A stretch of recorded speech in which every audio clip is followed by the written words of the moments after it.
Hello दोस्तों, कैसे हैं आप सब लोग। उम्मीद है आप सब अच्छे होंगे और अपनी तैयारी को बड़े अच्छे तरीके से कर रहे होंगे दोस्तों। और इसी कड़ी में दोस्तों आगे बढ़ते हुए हम आज आपके सामने लेकर आए हैं भारतीय राज्य व्यवस्था और संविधान से संबंधित 40 प्रश्न। सारे प्रश्न आपको इम्पोर्टेंट मिलेंगे और प्रीवियस ईयर में भी इनमें से क्वेश्चन पूछे गए हैं दोस्तों, और आपको सभी क्वेश्चन को देखना है। ठीक है। और सेम इसी पैटर्न के क्वेश्चन जो है आपको आने वाली परीक्षा में देखने को मिलेंगे। तो चलिए दोस्तों, देर ना करते हुए देख लेते हैं हमारे आज की जो है टॉप 40 प्रश्न। आज का हमारा पहला क्वेश्चन हो जाएगा दोस्तों, किसने कहा था संविधान सभा कांग्रेस थी और कांग्रेस भारत था। ये एक स्टेटमेंट है दोस्तों, और ये किसने कहा था आपको बताना है। ये किसने कहा था। ऑस्टिन ने कहा था, सीआर एटली ने कहा था, विंस्टन चर्चिल ने कहा था, या लॉर्ड माउंटबेटन ने कहा था। ठीक है दोस्तों, तो आपको बताना है ये स्टेटमेंट किसका है। तो इसका सही आंसर हो जाएगा दोस्तों, ये कहा था आपका ऑस्टिन ने। ऑस्टिन ने कहा था संविधान सभा कांग्रेस थी और कांग्रेस ही भारत था। ठीक है दोस्तों, तो क्वेश्चन एक का पहला आंसर आपका करेक्ट हो जाएगा। दोस्तों इसी तरह के सेम पैटर्न के क्वेश्चन जो हैं आपको जो है आपकी परीक्षा में देखने को मिलेंगे। तो चलिए दोस्तों देख लेते हैं हमारा आज का सेकंड क्वेश्चन। तो निम्नलिखित में से किस एक अधिनियम ने भारत में संघीय शासन की व्यवस्था दी थी। ये आपका भारत सरकार अधिनियम 1909 ने, भारत सरकार अधिनियम 1919 में, और भारत सरकार अधिनियम 1935, या भारतीय स्वाधीनता अधिनियम 1947। तो आप जानते हैं दोस्तों, जो 1919 का जो भारत शासन अधिनियम था ये था आपका लॉर्ड मिंटो का। ठीक है दोस्तों, और इसमें दोस्तों पृथक निर्वाचन की जो है मांग रखी गई थी। और दूसरा आपका हो जाएगा 1919 का, ये आपका मॉन्टेग्यू चेम्सफोर्ड सुधार था दोस्तों। ठीक है। और आपका भारत सरकार अधिनियम 1935 जो है दोस्तों, इस अधिनियम के तहत भारत में संघीय शासन की व्यवस्था दी थी। ठीक है दोस्तों, तो आपका दूसरे का करेक्ट आंसर हो जाएगा सी। और क्वेश्चन नंबर 3 देख लेते हैं दोस्तों। 3 क्या हो जाएगा, भारत की संविधान निर्मात्री सभा के अध्यक्ष कौन थे। भारत की संविधान निर्मात्री जो सभा थी उसके अध्यक्ष आपको बताना है। राजेंद्र प्रसाद थे, डॉक्टर बी आर अम्बेडकर थे, श्री अय्यर थे, या आपके पंडित जवाहरलाल नेहरू थे। तो आपको बताना है दोस्तों क्वेश्चन नंबर 3 का करेक्ट आंसर क्या हो जाएगा। तो जो आपकी भारत की संविधान सभा निर्मात्री सभा के अध्यक्ष थे वो हो जाएंगे आपके राजेंद्र प्रसाद। ठीक है दोस्तों, तो क्वेश्चन नंबर 3 का आपका ए ऑप्शन करेक्ट हो जाएगा। क्वेश्चन नंबर देख लेते हैं दोस्तों 4। क्वेश्चन हो जाएगा हमारा, निम्नलिखित में से कौन सा संविधान सभा का संवैधानिक सलाहकार था। इनमें से बताना है दोस्तों कौन संवैधानिक सभा का संवैधानिक सलाहकार था। Doctor B R Ambedkar, K M Munshi, B N Rao, या आपका टी टी कृष्णमाचारी। तो फोर्थ का दोस्तों करेक्ट आंसर हो जाएगा आपका बी एन राव। जो बी एन राव थे दोस्तों, ये संविधानिक सभा जो थी आपकी उसके संवैधानिक सलाहकार थे। तो फोर्थ का आपका करेक्ट आंसर हो जाएगा सी। क्वेश्चन नंबर 5 देख लेते हैं दोस्तों। तो 5 हो जाएगा आपका, संविधान सभा द्वारा भारतीय संविधान को स्वीकृत किया गया था। तो भारतीय संविधान को कब स्वीकृत किया गया था दोस्तों, तो ये हो जाएगा आपका 15 अगस्त 1947 को। तो यहाँ तो हमें दोस्तों आज़ादी मिली थी, यानी कि स्वतंत्रता मिली थी। ठीक है दोस्तों, ये आपका स्वतंत्रता मिली थी। और 30 जून 1948 को, 26 नवंबर 1949 को, 26 जनवरी 1950 को। तो संविधान सभा द्वारा भारतीय संविधान को स्वीकृत किया गया था। सी आपका करेक्ट हो जाएगा। 26 नवंबर 1949 को संविधान सभा द्वारा भारतीय संविधान को स्वीकृत किया गया था। ठीक है दोस्तों, और जो है ये लागू कब हुआ था दोस्तों, संविधान जो है हमारे देश में कब लागू हुआ था, तो लागू हुआ था आपका 26 जनवरी 1950 को।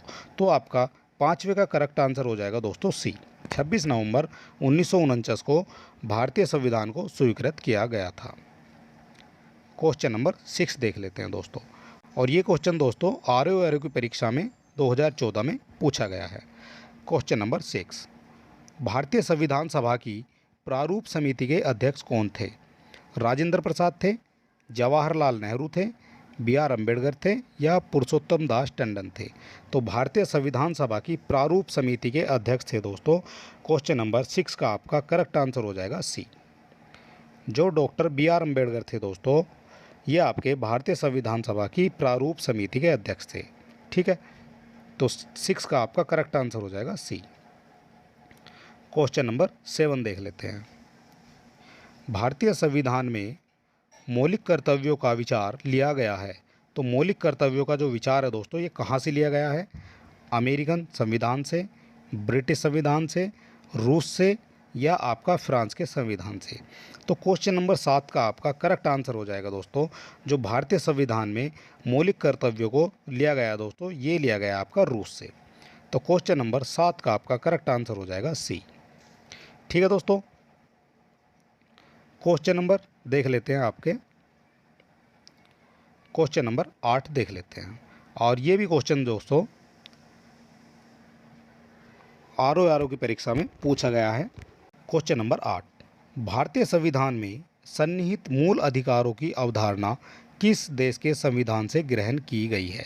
जो मूल अधिकार होते हैं दोस्तों, ये आपके कहाँ से लिए गए हैं?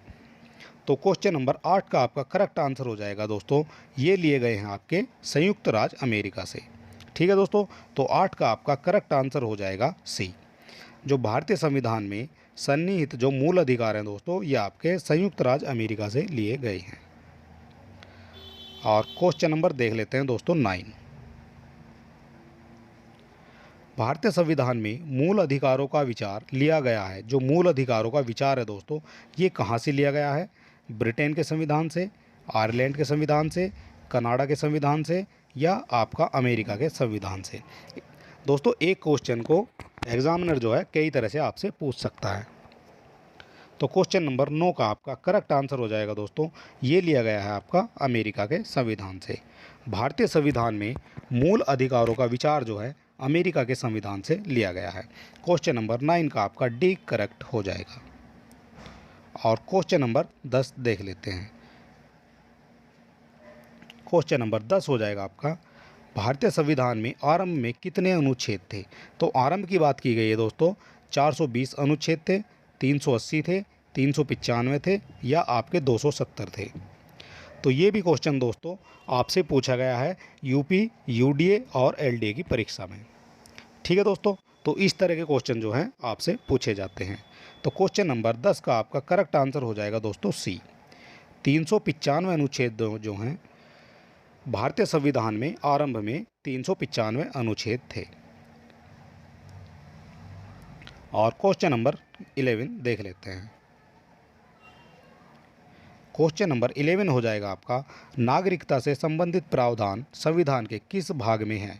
भाग 1 में, भाग 3 में, भाग 2 में या आपका भाग 4 में?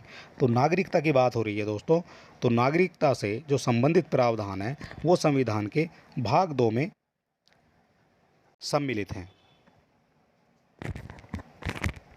तो क्वेश्चन नंबर 11 का आपका करेक्ट हो जाएगा दोस्तों सी। और क्वेश्चन नंबर 12 देख लेते हैं। क्वेश्चन नंबर 12 हो जाएगा हमारा, निम्नलिखित में से कौन भारतीय संविधान के अनुसार सही सुमेलित नहीं है? सही सुमेलित नहीं है दोस्तों, ये आपको बताना है। पंचायतें जो हैं दोस्तों, ये आपका भाग 9 से संबंधित है, बिल्कुल ये आपका करेक्ट हो जाएगा।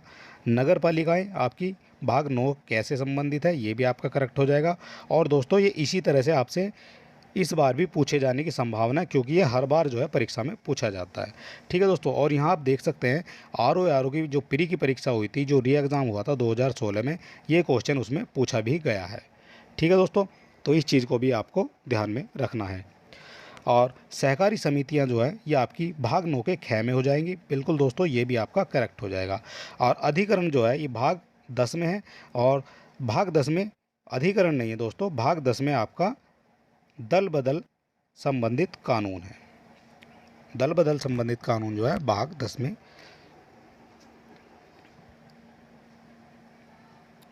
तो ये आपका डी जो है आपका, ये आपका इनकरेक्ट हो जाएगा। तो 12 का आपका इनकरेक्ट हो जाएगा दोस्तों, ये हो जाएगा डी। ठीक है दोस्तों, तो भारतीय संविधान के अनुसार सही सुमेलित आपका डी ऑप्शन नहीं है। क्वेश्चन नंबर देख लेते हैं 13। क्वेश्चन नंबर 13 हो जाएगा दोस्तों, निम्नलिखित में से कौन एक सुमेलित नहीं है। आपको बताना है कौन एक सुमेलित नहीं है। इधर आपके प्रावधान दिए गए हैं और इधर आपका संविधान का भाग दिया हुआ है। तो नागरिकता की बात करते हैं दोस्तों, ये भाग 2 से सम्मिलित है। बिल्कुल, नागरिकता जो है भाग 2 में सम्मिलित है।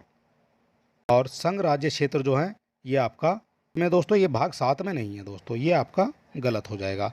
नगर पालिकाएँ आपकी 9A में है, बिल्कुल ये आपका करेक्ट हो जाएगा। और निर्वाचन संबंधी जो है भाग 15 से संबंधित है निर्वाचन, ये भी आपका करेक्ट हो जाएगा। तो 13 का करेक्ट आंसर हो जाएगा दोस्तों बी। संघ राज्य क्षेत्र जो है ये आपका भाग 7 से संबंधित नहीं है और संघ राज्य क्षेत्र जो है भाग 1 से संबंधित है। आपका ये भाग 1 से संबंधित है। ठीक है दोस्तों, और ये क्वेश्चन भी दोस्तों आपका 2016 में पूछा गया है। क्वेश्चन नंबर 14 देख लेते हैं। वित्त विधेयकों के बारे में विशेष उपबंध किस अनुच्छेद के अंतर्गत किया गया है। अनुच्छेद 117 में, 119 में, 121 में या आपका 123 में। तो क्वेश्चन नंबर 14 का आपको करेक्ट आंसर बताना है। तो 14 का जो है करेक्ट आंसर हो जाएगा दोस्तों, ये हो जाएगा आपका ए। जो वित्त विधेयकों के बारे में विशेष उपबंध जो है अनुच्छेद 117 में किए गए हैं। तो 14 का आपका ए आंसर करेक्ट हो जाएगा। चलिए दोस्तों देख लेते हैं हमारा आज का 15 नंबर क्वेश्चन।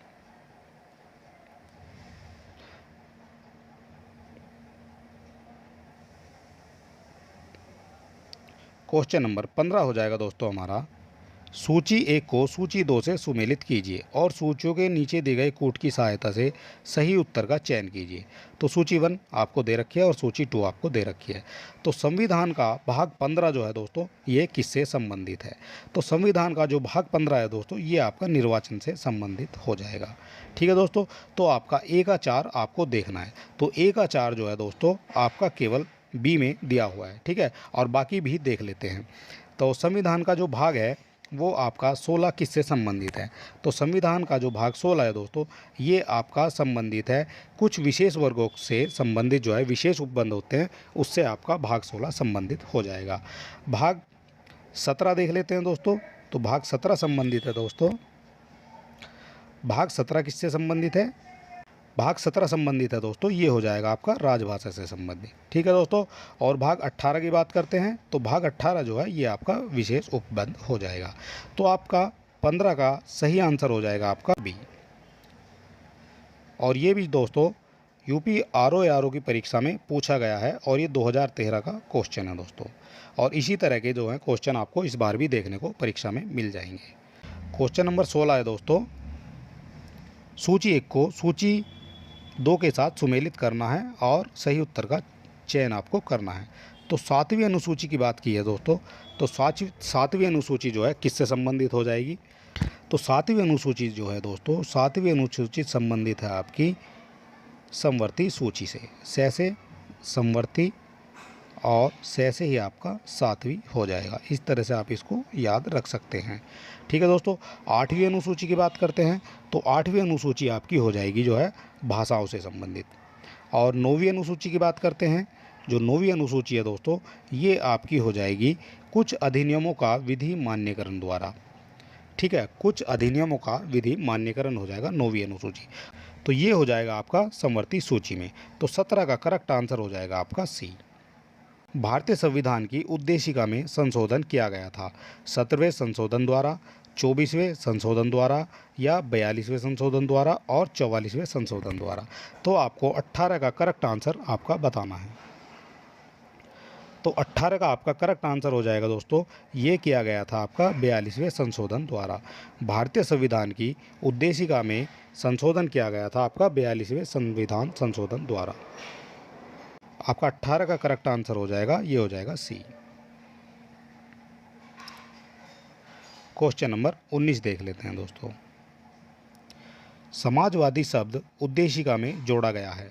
42वें संविधान संशोधन द्वारा, 44वें संशोधन द्वारा, 52वें संशोधन द्वारा या उपरोक्त में से कोई नहीं। जो समाजवादी शब्द है दोस्तों वो उद्देशिका में जोड़ा गया है, तो ये हो जाएगा आपका 42वें संविधान संशोधन द्वारा।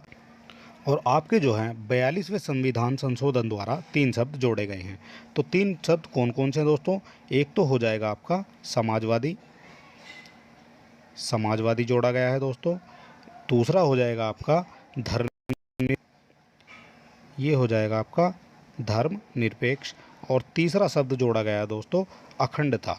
ये आपसे कई बार दोस्तों क्वेश्चन पूछा जाता है। ठीक है दोस्तों, तो आपका 19 का करेक्ट आंसर हो जाएगा आंसर ए। और अभी तक दोस्तों अगर आपने हमारे चैनल को सब्सक्राइब नहीं किया है तो आप हमारे चैनल को सब्सक्राइब कर सकते हैं। और अगर वीडियो आपको अच्छा लगता है तो आप अपने दोस्तों में शेयर भी कर सकते हैं। और हमारे टेलीग्राम चैनल से जुड़ने के लिए दोस्तों आपको जो है लिंक आपको डिस्क्रिप्शन में मिल जाएगा। चलिए दोस्तों देख लेते हैं हमारा आज का 20 क्वेश्चन। क्वेश्चन नंबर 20, भारतीय संविधान का कौन सा भाग संविधान की आत्मा कहलाता है? मूल अधिकार, राज्य की नीति के निदेशक तत्व, उद्देशिका या आपका संवैधानिक उपचारों का अधिकार। तो आपका क्वेश्चन नंबर 20 का करेक्ट आंसर दोस्तों आपको बताना है। करेक्ट आंसर 20 का कौन सा हो जाएगा? तो 20 का आपका करेक्ट आंसर हो जाएगा दोस्तों, ये हो जाएगा उद्देशिका। जो भारतीय संविधान का भाग है वो संविधान की आत्मा कहलाता है, तो वो कहलाता है आपका उद्देशिका।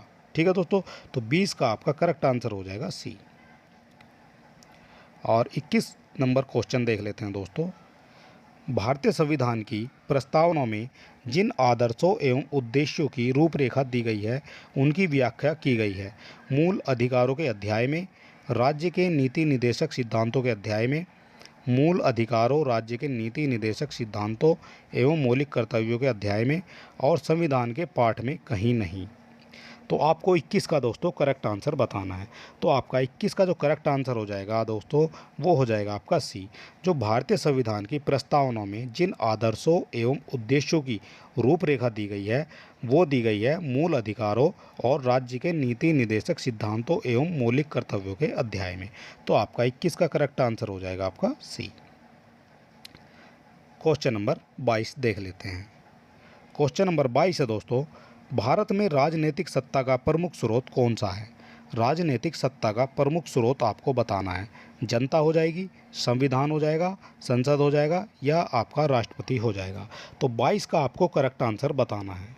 भारत में राजनीतिक सत्ता का प्रमुख स्रोत दोस्तों ये हो जाता है आपका जनता। जनता द्वारा ही दोस्तों सरकार को चुना जाता है। ठीक है दोस्तों, तो आपका 22 का आपका करेक्ट आंसर हो जाएगा ए। और क्वेश्चन नंबर 23 देख लेते हैं दोस्तों।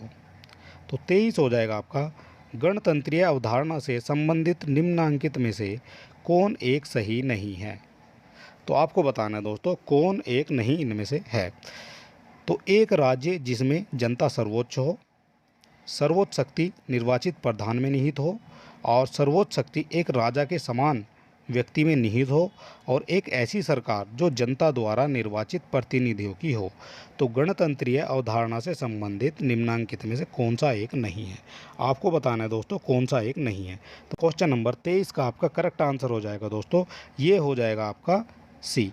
सर्वोच्च शक्ति एक राजा के समान व्यक्ति में निहित हो, तो ऐसा नहीं है दोस्तों। ठीक है, और सर्वोच्च शक्ति जो है एक राजा के समान जो है नहीं होनी चाहिए, और एक ऐसी सरकार हो जो जनता द्वारा निर्वाचित प्रतिनिधियों की हो। ठीक है दोस्तों, तो आपका जो है 23 का आपका करेक्ट आंसर हो जाएगा सी। और क्वेश्चन नंबर 24 देख लेते हैं दोस्तों।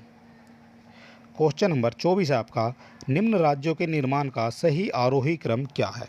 तो निर्माण का सही आरोही क्रम दोस्तों आपको बताना है। और ये क्वेश्चन पूछा गया है दोस्तों RO मेंस में 2013 में। और 24 का आपको करेक्ट आंसर बताना है दोस्तों। तो 24 का आपका करेक्ट आंसर हो जाएगा दोस्तों, ये हो जाएगा आपका नागालैंड, मेघालय, सिक्किम, और लास्ट में आ जाएगा आपका अरुणाचल प्रदेश। अरुणाचल प्रदेश जो है ये सबसे बाद में बना था। तो क्वेश्चन नंबर 24 का आपका करेक्ट आंसर हो जाएगा ए। और क्वेश्चन नंबर 25 देख लेते हैं दोस्तों। क्वेश्चन नंबर 25 हो जाएगा आपका, भाषाई आधार पर राज्यों का पुनर्गठन किस वर्ष में किया गया था।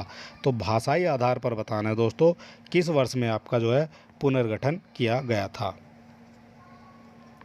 क्वेश्चन नंबर 25 का आपका करेक्ट आंसर क्या हो जाएगा। तो भाषाई आधार पर जो है दोस्तों राज्यों का जो पुनर्गठन है दोस्तों वो किया गया था आपका 1956 में। ठीक है दोस्तों। और आपका सबसे पहले किसको भाषाई आधार पर, किस राज्य को भाषाई आधार पर पुनर्गठित किया गया था, तो ये हो जाएगा आपका आंध्र प्रदेश को। आंध्र प्रदेश भाषाई आधार पर बनाया गया था पहला राज्य। ये आपसे क्वेश्चन में पूछा जाता है। तो 25 का आपका करेक्ट आंसर हो जाएगा दोस्तों, ये हो जाएगा सी। और ये जो है उत्तराखंड के यूडीए एलडीए परीक्षा में पूछा गया क्वेश्चन है। और क्वेश्चन नंबर 26 देख लेते हैं दोस्तों।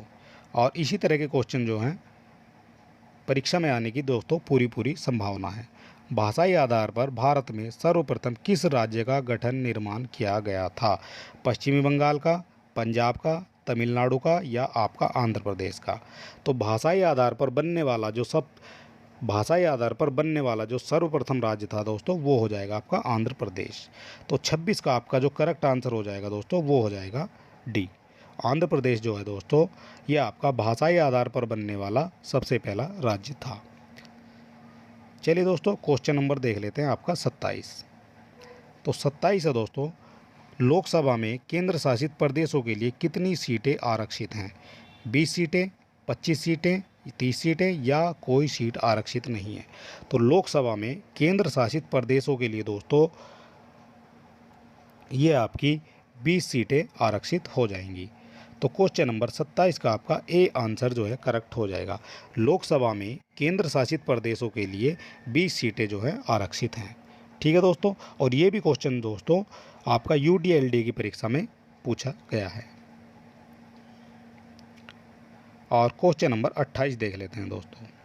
क्वेश्चन नंबर 28 है आपका, एक राज्य जो संघ में सम्मिलित करने अथवा नए राज्यों की स्थापना करने की कार्यपालिकाई शक्ति निम्नलिखित में से किसे प्राप्त है। संसद को, लोकसभा को, राजनीतिक दलों को या आपकी केंद्र सरकार को। देखिए दोस्तों ये क्वेश्चन भी आपसे जो है पूछा गया है और ये सभी क्वेश्चन दोस्तों किसी न किसी परीक्षा में पूछे गए हैं। तो क्वेश्चन नंबर 28 का आपको करेक्ट आंसर बताना है। तो 28 का आपका करेक्ट आंसर हो जाएगा दोस्तों, ये हो जाएगा आपका संसद को।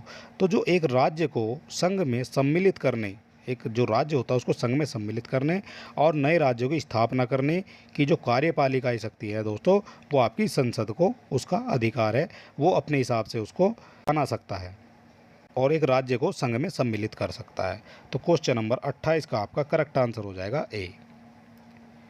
और क्वेश्चन नंबर 29 देख लेते हैं दोस्तों। तो 29 हो जाएगा आपका, भारत के संविधान के अंतर्गत कौन सा अनुच्छेद कारखानों में बालकों के नियोजन का प्रतिषेध करता है। अनुच्छेद 19, अनुच्छेद 17, अनुच्छेद 23 या अनुच्छेद 24। तो क्वेश्चन नंबर 29 का आपको करेक्ट आंसर बताना है दोस्तों। अगर आप किसी क्वेश्चन का आंसर जानते हैं तो आप जो है कमेंट बॉक्स में आंसर दोस्तों कर सकते हैं। तो आपका 29 का करेक्ट आंसर हो जाएगा दोस्तों, ये हो जाएगा आपका 24। भारत के संविधान के अंतर्गत जो है कारखानों में बालकों के नियोजन का प्रतिषेध करता है वो हो जाएगा आपका अनुच्छेद 24। ठीक है दोस्तों। तो 29 का आपका डी जो है ये करेक्ट हो जाएगा।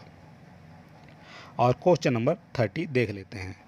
निम्नलिखित अनुच्छेदों में से किस एक को डॉक्टर बी.आर. अम्बेडकर द्वारा संविधान का हृदय और आत्मा कहा गया है। ये मोस्ट इम्पोर्टेंट क्वेश्चन है दोस्तों और इस तरह के क्वेश्चन ही दोस्तों आपसे जो है स्टेटमेंट पूछे जाएंगे कि कौन सा स्टेटमेंट किसका है। तो अनुच्छेद 14 हो जाएगा, अनुच्छेद 25 हो जाएगा, अनुच्छेद 29 हो जाएगा या अनुच्छेद आपका 32 हो जाएगा। आपको बताना है दोस्तों 30 का करेक्ट आंसर क्या हो जाएगा। तो 30 का दोस्तों करेक्ट आंसर हो जाएगा, ये हो जाएगा आप अनुच्छेद 32। तो अनुच्छेद 32 को दोस्तों डॉक्टर बी.आर. अम्बेडकर जी द्वारा संविधान का हृदय और आत्मा कहा गया है। तो आपका 30 का करेक्ट आंसर हो जाएगा आपका डी। और क्वेश्चन नंबर 31 देख लेते हैं दोस्तों। तो क्वेश्चन नंबर 31 हो जाएगा आपका, निम्नलिखित में से किसके द्वारा संपत्ति के मूल अधिकारों का लोप किया गया है। तो किसके द्वारा संपत्ति के मूल अधिकारों का लोप किया गया है दोस्तों। तो आपको बताना है संविधान का 40वां संशोधन, संविधान का 42वां संशोधन और संविधान का 44वां संविधान या संविधान का 46वां संविधान संशोधन। तो क्वेश्चन नंबर 31 का आपको करेक्ट आंसर बताना है। तो 31 का आपका करेक्ट आंसर हो जाएगा दोस्तों, ये हो जाएगा आपका सी। जो आपका निम्नलिखित में से आपको बताना संपत्ति के मूल अधिकार का लोप किया गया है। तो संविधान के 44वें संविधान संशोधन द्वारा जो है, संविधान के 44वें संशोधन द्वारा ये आपका लोप किया गया है। तो 31 का आपका सी जो है ये आपका करेक्ट हो जाएगा। क्वेश्चन नंबर 32 देख लेते हैं दोस्तों।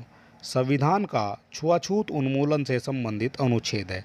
जो छुआछूत की बात करते हैं दोस्तों, किस अनुच्छेद में जो छुआछूत है दोस्तों किस अनुच्छेद से संबंधित है। ये अनुच्छेद 18 से, अनुच्छेद 17 से, अनुच्छेद 16 से या अनुच्छेद 15 से। और ये क्वेश्चन दोस्तों आपका कई बार जो है पूछा गया है, 2007 में भी पूछा गया है और 2017 में भी पूछा गया है। ठीक है दोस्तों, तो सभी क्वेश्चन दोस्तों आपको इसी तरह के मिल जाएंगे। तो 32 का आपका करेक्ट आंसर हो जाएगा दोस्तों, ये हो जाएगा आपका बी। संविधान सभा जो भारतीय संविधान का छुआछूत उन्मूलन से संबंधित अनुच्छेद है वो हो जाएगा आपका अनुच्छेद 17। 32 का आपका करेक्ट आंसर हो जाएगा दोस्तों, ये हो जाएगा अनुच्छेद 17। और क्वेश्चन नंबर 33 देख लेते हैं। भारत का संविधान स्पष्ट प्रेस की आज़ादी की व्यवस्था नहीं करता है, किंतु यह आज़ादी अंतर्निहित है। तो आपको अनुच्छेद बताना है दोस्तों, किस में आपका ये अनुच्छेद में अंतर्निहित है। तो 33 का आपको करेक्ट आंसर बताना है दोस्तों। तो 33 का आपका करेक्ट आंसर हो जाएगा, ये हो जाएगा अनुच्छेद 19 का 1 ए में ये अंतर्निहित है। ठीक है दोस्तों, तो 33 का आपका ए जो है ये करेक्ट हो जाएगा। भारत का संविधान स्पष्ट प्रेस की आज़ादी की व्यवस्था नहीं करता है, किंतु यह आज़ादी अंतर्निहित है। और ये किसके अंतर्गत अंतर्निहित है दोस्तों, ये अनुच्छेद 19 में 19 के ए में जो है अंतर्निहित है। तो आपका 33 का ए जो है ये करेक्ट हो जाएगा। और क्वेश्चन नंबर 34 देख लेते हैं। तो 34 हो जाएगा आपका, भारतीय संविधान के किस अनुच्छेद में भाषण एवं अभिव्यक्ति की स्वतंत्रता के मूल अधिकार का प्रावधान है। अनुच्छेद 14 में, अनुच्छेद 19 में, अनुच्छेद 21 में या अनुच्छेद 22 में। तो 34 का आपका करेक्ट आंसर बताना है दोस्तों। तो जो है 34 का आपका करेक्ट आंसर हो जाएगा, वो हो जाएगा आपका अनुच्छेद 19। भारतीय संविधान के किस अनुच्छेद में भाषण एवं अभिव्यक्ति की स्वतंत्रता के मूल अधिकार का प्रावधान है। तो वो अनुच्छेद हो जाएगा दोस्तों अनुच्छेद 19। तो 34 का आपका करेक्ट आंसर हो जाएगा बी। और क्वेश्चन नंबर 35 देख लेते हैं दोस्तों। निम्नलिखित अधिकारों में से कौन सा अधिकार अनुच्छेद 19 ए को अनुच्छेद 21 से मिलाकर पढ़ने पर प्राप्त होता है। विदेश यात्रा का अधिकार, शरण पाने का अधिकार, एकांतता का अधिकार या सूचना प्राप्त करने का अधिकार। तो क्वेश्चन नंबर 35 का आपको आंसर बताना है। तो 35 का आपका करेक्ट आंसर हो जाएगा दोस्तों, वो हो जाएगा आपका आंसर सी, एकांतता का अधिकार। जो अधिकारों में से कौन सा अधिकार अनुच्छेद 19 ए को 21 से मिलाकर पढ़ने पर प्राप्त होता है। तो वो हो जाएगा आपका एकांतता का अधिकार। तो 35 का आपका करेक्ट आंसर हो जाएगा दोस्तों, ये हो जाएगा सी। और क्वेश्चन नंबर 36 देख लेते हैं दोस्तों। 36 हो जाएगा आपका, धार्मिक स्वतंत्रता के आधार के प्रावधान के अंतर्गत सम्मिलित है। तो क्या सम्मिलित है दोस्तों, धर्म प्रचार करने का अधिकार, सिखों के कृपाण धारण करने का अधिकार, राज्य को समाज सुधारक विधि निर्माण का अधिकार और धार्मिक निकायों को लोगों का धर्म परिवर्तन कराने का अधिकार। तो आपको बताना है दोस्तों 36 का करेक्ट आंसर क्या हो जाएगा। तो धार्मिक स्वतंत्रता के अधिकार के प्रावधान के अंतर्गत क्या क्या सम्मिलित है। तो चलिए दोस्तों देख लेते हैं 36 का करेक्ट आंसर। तो 36 का करेक्ट आंसर हो जाएगा दोस्तों, जो धर्म प्रचार करने का अधिकार है दोस्तों, ये आपका धार्मिक स्वतंत्रता के अंतर्गत ही सम्मिलित है। और आपका सिखों को कृपाण रखने का जो अधिकार है दोस्तों, वो भी आपका इसके अंतर्गत ही आ जाएगा। तो दो भी आपका जो है करेक्ट हो जाएगा। और राज्य को समाज सुधारक विधि निर्माण का अधिकार, ये भी आपका दोस्तों करेक्ट हो जाएगा। और आपका जो 4 नंबर है दोस्तों, ये आपका इनकरेक्ट हो जाएगा। तो धार्मिक निकायों को लोगों को धर्म परिवर्तन कराने का अधिकार नहीं होता है दोस्तों। अगर ऐसा कोई करता है तो उसके खिलाफ जो है उचित कार्रवाई की जाती है। तो आपका 1, 2 और 3 आपका करेक्ट आंसर हो जाएगा। और 1, 2, 3 आपका है आंसर ए में। तो 36 का आपका करेक्ट आंसर हो जाएगा दोस्तों, ये हो जाएगा आपका ए। और क्वेश्चन नंबर 37 देख लेते हैं। 37 है दोस्तों, भारतीय संविधान की प्रस्तावना में प्रयुक्त समाजवाद शब्द को निम्नलिखित किस अनुच्छेद के साथ मिलाकर पढ़ने से सर्वोच्च न्यायालय को समान कार्य के लिए समान वेतन को मौलिक अधिकार परिभाषित करने की शक्ति प्राप्त हुई है। ठीक है दोस्तों, इस तरह के आपको लेंथी क्वेश्चन मिलेंगे दोस्तों। और जो है सेम इसी पैटर्न के क्वेश्चन आपको आरओ की परीक्षा में देखने को मिलेंगे। ठीक है दोस्तों, ये चीज़ आपको देखनी है और इसी तरह के प्रश्नों की आपको प्रैक्टिस करनी है। तो क्वेश्चन नंबर 37 का आपको करेक्ट आंसर बताना है। तो आपका करेक्ट आंसर हो जाएगा दोस्तों, ये हो जाएगा आपका अनुच्छेद 14 और अनुच्छेद 16, जो भारतीय संविधान की प्रस्तावना में प्रयुक्त समाजवाद शब्द को निम्नलिखित किस अनुच्छेद के साथ मिलाकर पढ़ने से सर्वोच्च न्यायालय को समान कार्य के लिए समान वेतन को मौलिक अधिकार परिभाषित करने की शक्ति प्राप्त हुई है। तो ये हो जाएगा आपका अनुच्छेद 14 और अनुच्छेद 16। ठीक है दोस्तों, तो क्वेश्चन नंबर 37 का आपका करेक्ट आंसर हो जाएगा डी। और आपका 38 है दोस्तों, 38 देख लेते हैं। किसी व्यक्ति को एक ही अपराध के लिए एक बार से अधिक अभियोजित और दंडित नहीं किया जाएगा। अपराधों के लिए दोष सिद्धि के संबंध में उपरोक्त संरक्षण किस अनुच्छेद के अंतर्गत दिया जाता है। क्वेश्चन नंबर 38 है दोस्तों, और इम्पोर्टेंट क्वेश्चन है दोस्तों। और ये जो है आपका यूपी, यूडीए और एलडीए की परीक्षा में पूछा गया क्वेश्चन है। ठीक है दोस्तों, और ये जो है आपसे 2010 में पूछा गया क्वेश्चन है। ठीक है दोस्तों, तो इसी तरह के क्वेश्चन जो हैं परीक्षाओं में पूछे जाते हैं। तो 38 का आपका करेक्ट आंसर हो जाएगा, ये हो जाएगा आपका आंसर बी। अनुच्छेद 20 जो है, ये किसी व्यक्ति को एक ही अपराध के लिए एक बार से अधिक अभियोजित और दंडित नहीं किया जाएगा। अपराधों के लिए दोष सिद्धि के संबंध में उपरोक्त जो संरक्षण है, ये आपका अनुच्छेद 20 के अंतर्गत दिया गया है। ठीक है दोस्तों, अगर किसी व्यक्ति ने अपराध किए हैं तो एक अपराध के लिए एक बार ही उसको दंडित किया जाएगा। ठीक है दोस्तों, ये चीज़ आपको याद रखनी है। और आपका 38 का करेक्ट आंसर हो जाएगा बी। और क्वेश्चन नंबर, और दोस्तों अगर आप चैनल पे नए हैं दोस्तों, तो आप हमारे जो है चैनल को सब्सक्राइब कर लें और वीडियो को अपने दोस्तों तक शेयर अवश्य कर दें। ठीक है दोस्तों, और हमारे टेलीग्राम चैनल से जुड़ने के लिए लिंक आपको डिस्क्रिप्शन में मिल जाएगा। क्वेश्चन नंबर 39 देख लेते हैं दोस्तों। तो क्वेश्चन नंबर 39 हो जाएगा आपका, निम्नलिखित में से कौन सही सुमेलित नहीं है। आपको बताना है सही सुमेलित नहीं है। इधर मौलिक अधिकार दिए हुए हैं और इधर आपके अनुच्छेद दिए हुए हैं। तो आपका अस्पृश्यता का अंत जो है वो आपका अनुच्छेद 17 से संबंधित है। तो बिल्कुल दोस्तों ये आपका 17 से संबंधित है। तो ये आपका करेक्ट हो जाएगा। आपसे पूछा है जो आपका इनकरेक्ट है। और गिरफ्तारी एवं जो आपकी गिरफ्तारी एवं निरोध विरुद्ध संरक्षण जो है दोस्तों, ये आपका 23 से संबंधित नहीं है दोस्तों, ये आपका गलत हो जाएगा। धर्म की स्वतंत्रता का जो अधिकार है यह अनुच्छेद 25 से संबंधित है। और अल्पसंख्यकों के हितों का संरक्षण जो है अनुच्छेद 29 से संबंधित है। ठीक है दोस्तों, और ये भी क्वेश्चन जो है आपसे पूछा गया है 2016 में। ठीक है दोस्तों, तो 39 का आपका करेक्ट आंसर हो जाएगा और ये हो जाएगा आपका बी। और आज का हमारा दोस्तों लास्ट क्वेश्चन होगा क्वेश्चन नंबर 40। बंधुआ मजदूर उन्मूलन अधिनियम संसद ने पारित किया था। तो ये कब पारित किया दोस्तों? 1971 में, 1976 में, 1979 में और 1981 में। तो 40 का आपको करेक्ट आंसर बताना है दोस्तों। तो 40 का आपका करेक्ट आंसर हो जाएगा, जो बंधुआ मजदूर उन्मूलन अधिनियम है दोस्तों, ये आपका 1976 में पारित किया गया है। तो 40 का आपका बी आंसर करेक्ट हो जाएगा। ठीक है दोस्तों, तो आज का जो है प्रैक्टिस सेट आपको कैसा लगा और अपने सुझाव दोस्तों आप हमें ज़रूर भेजिए।